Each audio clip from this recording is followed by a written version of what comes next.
Ça me fait plaisir d'être ici aujourd'hui. Donc, je veux saluer donc, M. Polo, M. Johnson et M. Côté. Donc, merci à vous tous, distingués invités, d'être ici aujourd'hui pour la 8e édition du Baromètre industriel québécois. Donc, il y a 3 choses dont je vais vous parler aujourd'hui. Rapidement, qui est TIC, 2 minutes, pas plus. Ensuite, le secteur manufacturier, quelques informations qu'on a récupérées. Et les résultats du baromètre industriel comme tel. Donc, on parle de ressources humaines, on parle de vente, on parle d'investissement, on parle d'innovation et on parle de planification stratégique. Donc, rapidement, qui est STIC? STIC, fondé il y a 30 ans, on est une association multisectorielle d'entreprises québécoises qui compte plus de 700 membres et clients. Notre mission, améliorer la compétitivité des chaînes d'approvisionnement manufacturières afin de favoriser l'essor de notre économie. Concrètement, qu'est-ce qu'on fait? On aide les entreprises à trouver soit des nouveaux fournisseurs qui répondent à leurs besoins, soit des nouveaux clients, ou soit des partenaires d'affaires, donc pour décrocher de nouveaux contrats. Également, on aide les entreprises à améliorer leur façon de faire.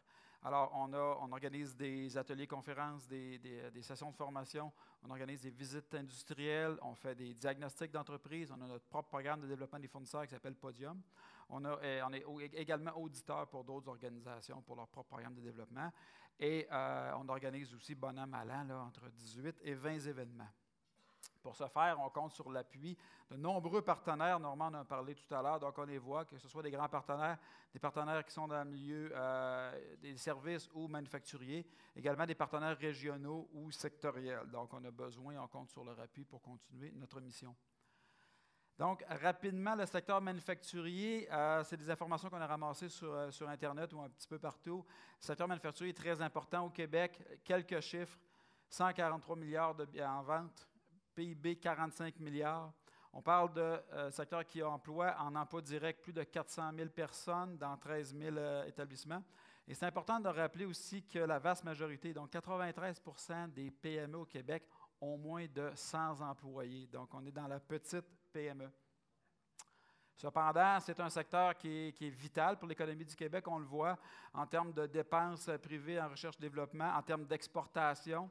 Les salaires ils sont de 10 % supérieurs à la moyenne québécoise. Et selon le Cyrano, le taux de chômage est de 3 % inférieur à la moyenne québécoise. Donc, c'est pratiquement le plein emploi dans le secteur manufacturier. Tous ceux qui sont en recrutement le savent. C'est un secteur, donc, principalement, on retrouve le matériel de transport, les aliments, première transformation des métaux, produits chimiques, fabrication de machines et produits métalliques. Vous avez déjà vu des chiffres similaires dans le passé. Le secteur manufacturier, au tournant des années 2000, employait près du quart. Donc, la proportion du secteur manufacturier, c'était près du quart de l'économie québécoise. Il y a eu une dégringolade au cours des années 2000. Ça s'est stabilisé en 2012.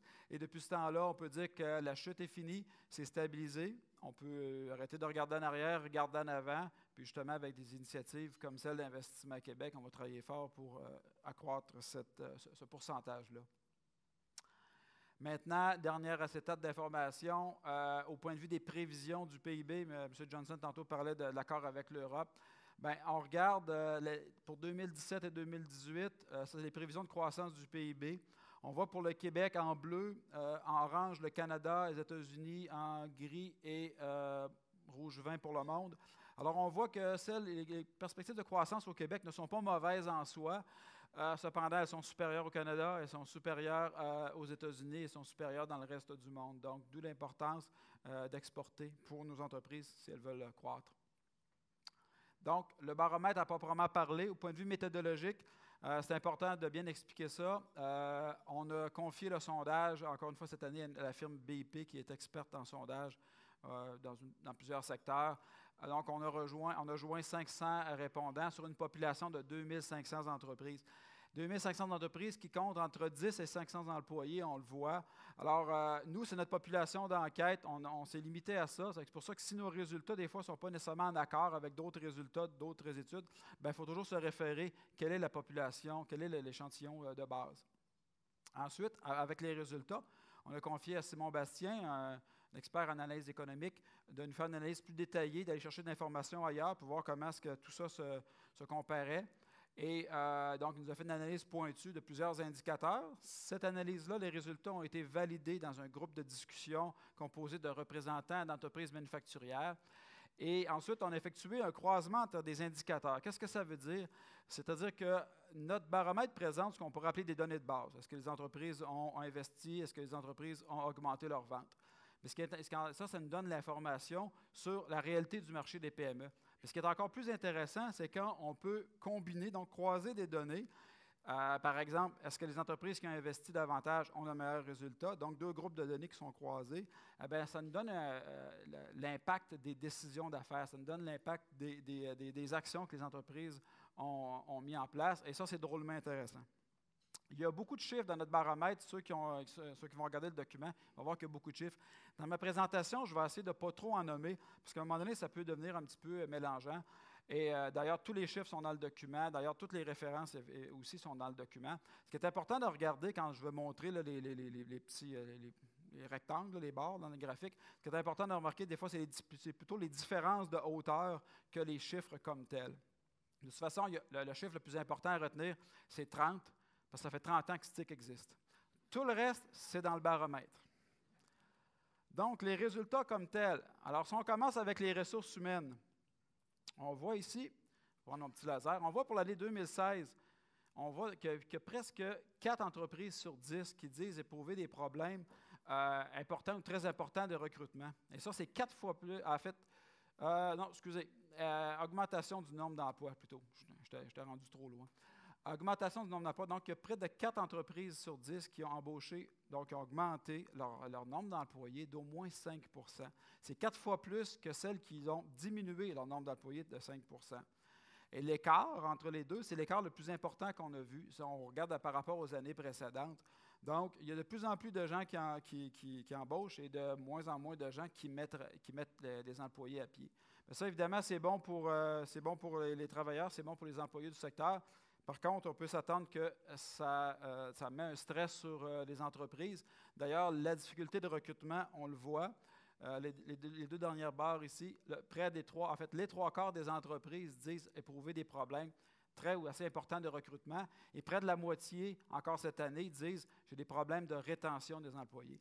Et les résultats ne sont pas meilleurs qu'au cours des dernières années. C'est des résultats qui demeurent présents. Nos membres nous disent ça, qu'ils soient situés dans la région de Montréal, à Chicoutimi, à Drummondville, à Sherbrooke, à Chaudière-Appalaches. Le recrutement, la rétention de la main-d'œuvre, ça demeure à chaque année. Et effectivement, quand on regarde là, le taux d'embauche par rapport au taux de mise à pied, on peut comprendre. Si on regarde maintenant, une des façons de mobiliser, une façon de retenir les employés, c'est la formation, c'est de les faire participer au projet de l'entreprise, et ça se fait donc par la formation. On regarde l'ensemble des répondants, on dit mettre entre 0 et 1 % de la masse salariale en formation. À peu près la moitié disent mettre entre 1 et 2 %, alors que 28 % disent mettre plus de 2 % donc de leur masse salariale en formation. Si on regarde maintenant comment ça s'étend par rapport au groupe en fait, les tailles d'entreprises, on voit que les plus petites entreprises, 10 à 19 employés, sont beaucoup plus nombreuses à mettre moins de 1 %. Il faut dire qu'elles ne sont pas nécessairement assujetties à la loi du 1 %. Et quand plus la taille de l'entreprise augmente, plus les entreprises mettent une part importante donc en formation. Mais au-delà de la loi du 1 % ou pas, c'est une bonne pratique d'affaires, c'est connu. Il faut investir en formation si on veut garder nos employés motivés, si on veut qu'ils participent au projet dans l'entreprise. D'ailleurs, on a comparé ce que ça donne. On a comparé les gens qui ont investi moins de 1 %, donc les deux groupes extrêmes, les gens qui ont investi moins de 1 % en formation et les gens qui ont investi plus de 2 %. Alors, là, je ne suivrai pas nécessairement l'ordre logique des petites barres. Les gens qui ont investi moins en formation sont plus nombreux à ne faire aucune innovation, donc 20 contre 4. Je vais définir un petit peu plus loin l'innovation. Par contre, les gens qui ont investi plus en formation sont plus nombreux à augmenter leur chiffre d'affaires, sont plus nombreux à vendre à l'extérieur du Canada, comparativement aux autres, et sont plus nombreux aussi à déployer des actions innovantes dans l'entreprise. Donc, la formation, ça semble avoir un impact positif sur la performance de l'entreprise. Je dois faire un petit aparté ici. Comment on a défini l'innovation? L'innovation, c'est assez flou comme concept, chacun a sa définition. Nous, dans le cadre de notre sondage, pour que ce soit comparable d'une entreprise à l'autre, on a défini 4 types d'innovation. On a défini l'innovation de produits, innovation de procédés, innovation de processus d'affaires et innovation de la commercialisation. C'est les 4 types d'innovation qu'on a. Et c'est quoi innovation? C'est de faire quelque chose de complètement nouveau ou de significativement amélioré. Alors, c'est comme ça qu'on a défini dans le cadre de notre sondage. Donc, les gens qui forment plus performent mieux. Maintenant, au niveau des ventes et exportations, eh bien, on voit les 2 dernières barres. 59% des entreprises disent avoir augmenté d'au moins 5% leur chiffre d'affaires versus 13% qui l'ont diminué du même pourcentage. Et donc, c'est l'écart qui est le plus grand encore par rapport aux années passées. Donc, on voit côté vente, ça va très bien dans les entreprises de notre échantillon. Et on voit aussi que cet écart-là, là, on parle d'à peu près un rapport de 4 pour 1. Bien, ça reflète aussi, tantôt, on a parlé de recrutement versus mise à pied. Bien, il y a un corollaire directement.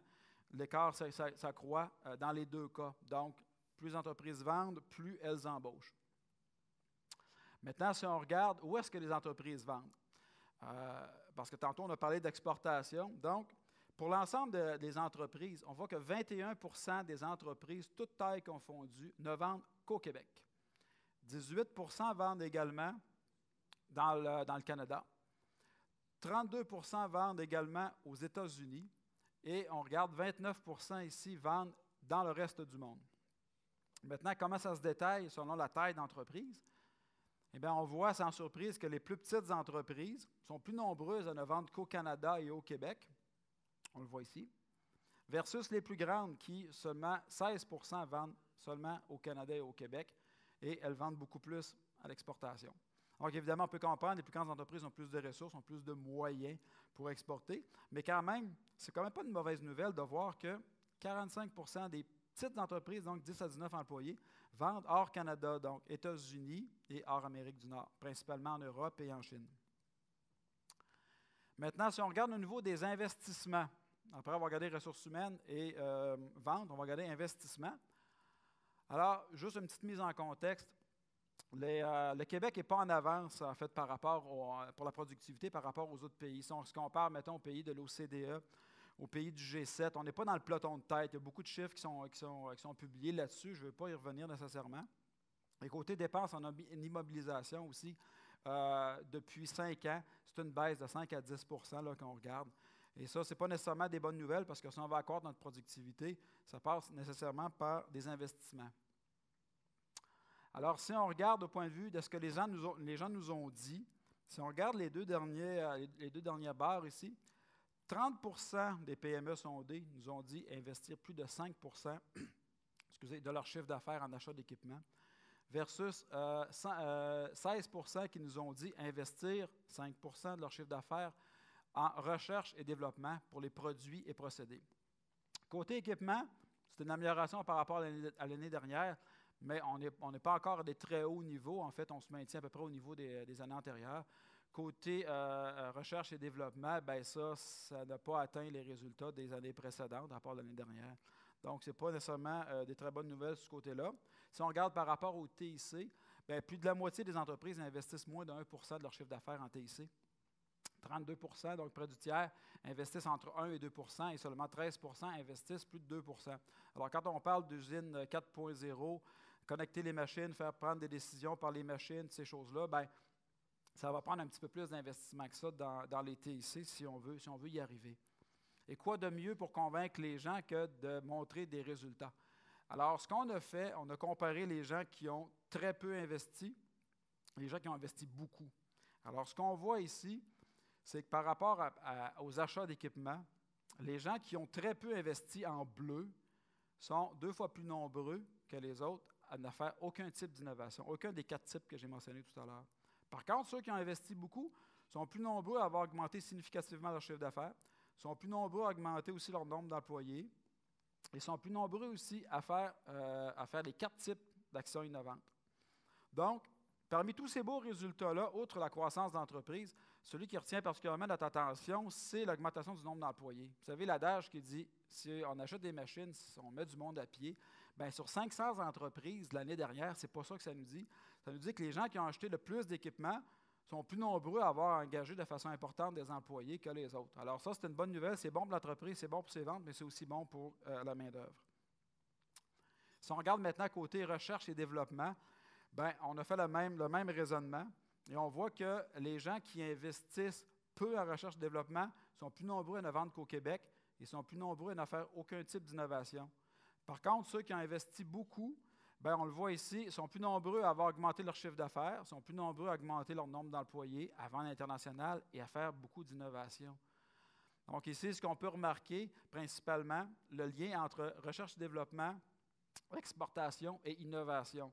Donc évidemment, si on veut percer les marchés étrangers, quand il y a des barrières tarifaires, quand il y a des coûts de transport, ces choses-là, ça nous prend des produits qui se démarquent, ça nous prend des produits innovants. Et puis ça, on fait ça avec la recherche et le développement, avec de l'innovation. Donc on voit que ça peut être des stratégies assez payantes pour les entreprises.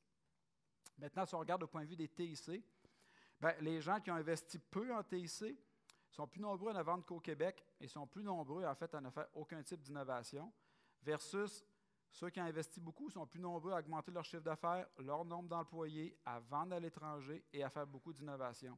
Donc, encore une fois, les TIC, les investissements qui sont bien faits, peuvent aider l'entreprise à mieux performer, à vendre à l'extérieur et à croître. Donc ça, j'espère que ça devrait convaincre les gens de l'importance d'investir pour la croissance de leur entreprise. On parle d'innovation. J'y reviens plus en détail tout de suite. Donc, on a posé la question aux entreprises si elles avaient innové au cours des 3 dernières années. Alors, ce qu'on voit, c'est que les entreprises, à 68 % nous ont dit « j'ai fait de l'innovation de produits au cours des 3 dernières années ». 69 % nous ont dit « j'ai fait de l'innovation de procédés », 72 % de l'innovation dans les méthodes organisationnelles, les processus d'affaires, et 39 % nous ont dit avoir innové en commercialisation. Ce n'est pas mauvais en soi comme résultat quand on regarde ça. La question qu'on s'est posée, c'est est-ce que c'est toujours les mêmes ici, 60 quelques, et même en fait, si je prends le minimum, les 39 là, qui font tout, puis ici, il y a comme un groupe qui ne ferait rien. Ce n'est pas tout à fait le cas. On a regardé les résultats autrement. On a regardé on a compté le nombre de types d'innovation, dans le fond, pour les entreprises, puis on voit que 11 % des entreprises ont répondu non aux 4 questions, donc aucun type d'innovation. Un autre 11 % a répondu oui à une seule des 4 questions. 21 %, 2 types d'innovation. Le tiers, 3 types. Et 24 % des entreprises ont répondu oui, donc aux 4 types d'innovation. Donc, on voit que plus de la moitié des entreprises ont dit avoir fait 3 ou 4 types d'innovation au cours des 3 dernières années. Puis ça, en soi, je pense que c'est une bonne nouvelle. Maintenant, est-ce que ça paye d'investir? En fait, est-ce que innover et investir, ça va ensemble? Alors, ce qu'on a fait, on a comparé les deux extrêmes. C'est les gens qui ont fait 0 type d'innovation, les gens qui en ont fait 4. Et de façon très éloquente, on voit que les gens qui ont investi, en fait, qui ont innové, ont investi. Donc, on voit que les gens qui ont fait les 4 types d'innovation sont beaucoup plus nombreux à avoir investi en formation, en équipement, en R&D, en TIC, puis ils ont l'intention de continuer d'ailleurs. Ça, c'est un rapport de 2 pour 1, même 3 pour 1. Donc, les gens qui innovent sont aussi les gens qui investissent. Je pense que les résultats sont assez éloquents à ce niveau-là. Donc, ça, en soi, c'est une bonne nouvelle, parce que logiquement, on peut penser que ça va ensemble. Effectivement, nos résultats nous prouvent que ça va ensemble. Et là, si les gens qui innovent investissent et que les gens qui investissent performent davantage, la question, c'est est-ce que les gens qui innovent performent mieux? Alors, c'est ce qu'on est allé vérifier avec nos résultats. Et on voit que les gens qui n'ont fait aucun type d'innovation à gauche, ils sont plus nombreux à ne vendre qu'au Québec. Par contre, les gens qui ont fait les 4 types d'innovation ont plus de facilité à trouver des nouveaux clients, donc on parle de 10 % du chiffre d'affaires généré par des nouveaux clients, sont plus nombreux à augmenter leur chiffre d'affaires, sont plus nombreux à embaucher et sont plus nombreux à vendre à l'étranger. Donc, l'innovation, quand c'est bien planifié, quand c'est bien réalisé, ça a des impacts positifs sur les résultats de l'entreprise. On le voit ici de façon assez marquée. Donc, ça nous aide à passer le message que l'innovation, c'est important pour le développement des entreprises, puis il faut continuer à ce niveau-là.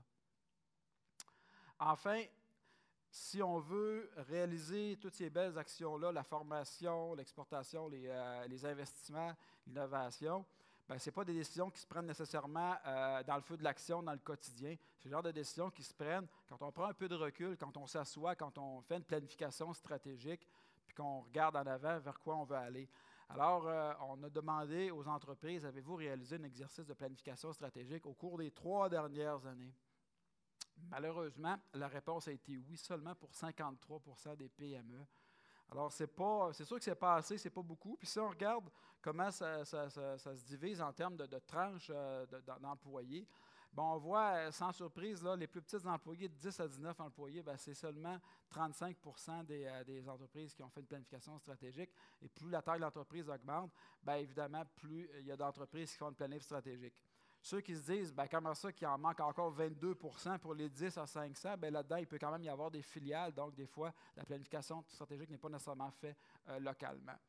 Mais définitivement qu'il faut, encore une fois, passer le message que la planification stratégique, c'est important, il faut le faire. Puis, les graphiques suivants vont nous aider à convaincre les gens, je l'espère. Quand je parlais de s'asseoir, de réfléchir pour planifier, on a comparé en bleu les gens qui n'ont pas fait de planification stratégique et en orange les gens qui en ont fait.